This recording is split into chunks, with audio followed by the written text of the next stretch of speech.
हा प्रश्न ऑसिलेशन या चॅप्टरवर सीईटी 2021 ला आला.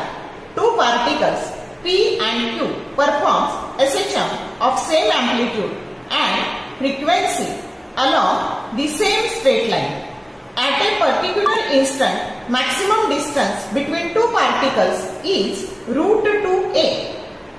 The initial phase difference between them is sin inverse 1 by √2 cos inverse 1 by √2 that is equal to pi by 4.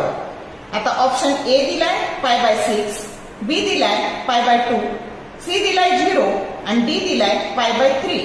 आता दोन पार्टिकल आहे पी आणि क्यू आणि ते एसएचएम परफॉर्म करतायत, ज्याचं अँप्लिट्यूड सेम आहे, फ्रिक्वेन्सी सेम आहे, पाथ सेम आहे आणि पी आणि क्यू मधलं मॅक्सिमम डिस्टन्स ज्याला आपण अँप्लिट्यूड असं म्हणतो हे √2a दिलेलं आहे आणि तुम्हाला इनिशियल फेज अँगल त्यांच्यामधला काढायचा आहे की ते एसएचएम परफॉर्म करतायत. मग ते दोन्हीचे इनिशियल फेज अँगल काय, तर आपल्याला याचा आपल्याला माहिती आहे की रिझल्टंट अँप्लिट्यूड ज्याला आपण ए म्हणू तर त्याचा जो स्क्वेअर असतो तो पहिल्या एसएचएमचं जे अँप्लिट्यूड आहे त्याचा स्क्वेअर, दुसऱ्या पार्टिकलचं एसएचएम आहे त्याचा स्क्वेअर, त्या दोन्हीचं plus twice a1 a2 cos of alpha.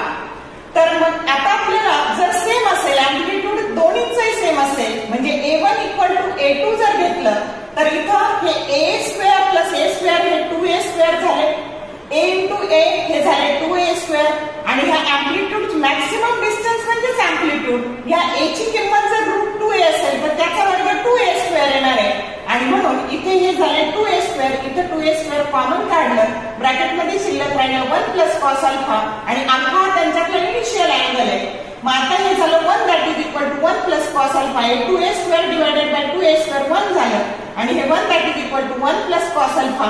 मग कॉस अल्फा बरोबर हे 1 मायनस 1 0 झालं आणि आपल्याला माहिती आहे कॉस पाय बाय 2 पण 0 असतं. मग ह्या दोन्हीची जर कंपॅरिझन केली तर अल्फा बरोबर काय आलं पाय बाय 2, जो करेक्ट ऑप्शन बी आहे. म्हणजे ह्या दोन पार्टिकलमधला इनिशियल फेज अँगल हा काय आहे तर तो पाय बाय 2 आहे. शॉर्ट व्हिडिओ आवडले लाईक करा, शेअर करा, कमेंट करा. For more useful tips and tricks keep watching wings of physics. Thank you very much.